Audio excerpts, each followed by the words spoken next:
నిజామాబాద్ జిల్లా బోధన్ పట్టణంలోని head post office ప్రాంగణంలో గల శ్రీ నగరేశ్వర వాసవి కన్యకా పరమేశ్వరి ఆలయంలో శనివారం ఉదయం శ్రీరామ పాదుకలకు క్షీరాభిషేకం నిర్వహించడం జరుగుతుందని భక్తులు అధిక సంఖ్యలో పాల్గొనాలని ఆలయ కమిటీ నిర్వాహకులు తెలిపారు. శ్రీరామ పంచాపట్టి క్షేత్ర వ్యవస్థాపక ధర్మకర్త రామ్ గురూజీచే ఈ కార్యక్రమాన్ని నిర్వహించడం జరుగుతుందని, ప్రతి ఒక్కరూ ఒక గ్లాస్ పాలు, ఒక గ్లాస్ నీళ్లు, పుష్పాలు తీసుకుని రావాలని తెలిపారు.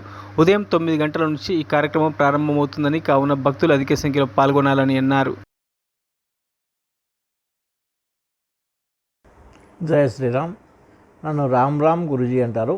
శ్రీకాకుళం జిల్లా నుంచి రాష్ట్ర వ్యాప్తంగా ఆంధ్ర, తెలంగాణ, రాయలసీమ మొత్తం 3 ప్రాంతాల్లో కూడా అన్ని మండలాల్లోని కూడా శ్రీరామనామ విశిష్టత గుర్తు చేయటికే జనచైతన్య యాత్ర పేరుతో బయలుదేరడం జరిగింది. ఈరోజు బోధన రావడం జరిగింది. ఈ సందర్భంగా రేపు శనివారం నాడు మన వాసవి కన్యకా పరమేశ్వరి ఆలయ ప్రాంగణంలో శ్రీరామ పాదుకలకి క్షీరాభిషేకం ఏర్పాటు చేయడం జరిగింది. లోక కళ్యాణార్థం చేస్తున్న ఈ కార్యక్రమం. దీనికి ఏ విధంగా డబ్బులు, టికెట్లు ఏమీ లేవు. భక్తులు తెచ్చుకోవాల్సింది గ్లాసుల పాలు, గ్లాసు నీళ్లు, కొంచెం పువ్వులు. కుటుంబ శ్రేయస్సు కోరుకునే వారందరూ కూడా వచ్చి లోక కళ్యాణార్థం జరుగుతున్న ఈ కార్యక్రమంలో పాల్గొని అందరూ కూడా సుఖ సంతోషాలతో ఉండాలని కోరుకుంటున్నాం. శ్రీ వాసవి కన్యకా పరమేశ్వరి ఆలయం, నగరేశ్వర ఆలయం వద్ద రేపు ఉదయం 9 గంటలకి శ్రీరామ పాదుకలకి పాలాభిషేకం జరుగుతుంది.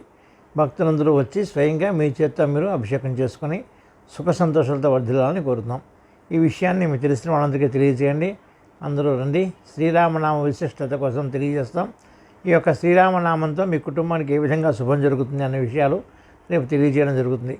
అందరూ విషయాలు తెలుసుకొని ఆచరించి సత్ఫలితాలు పొందవలసిందిగా కోరుతున్నాను. జై శ్రీరామ్. జై శ్రీరామ్. మరిన్ని అప్డేట్స్ కోసం మా ఛానల్ని సబ్స్క్రైబ్ చేయండి.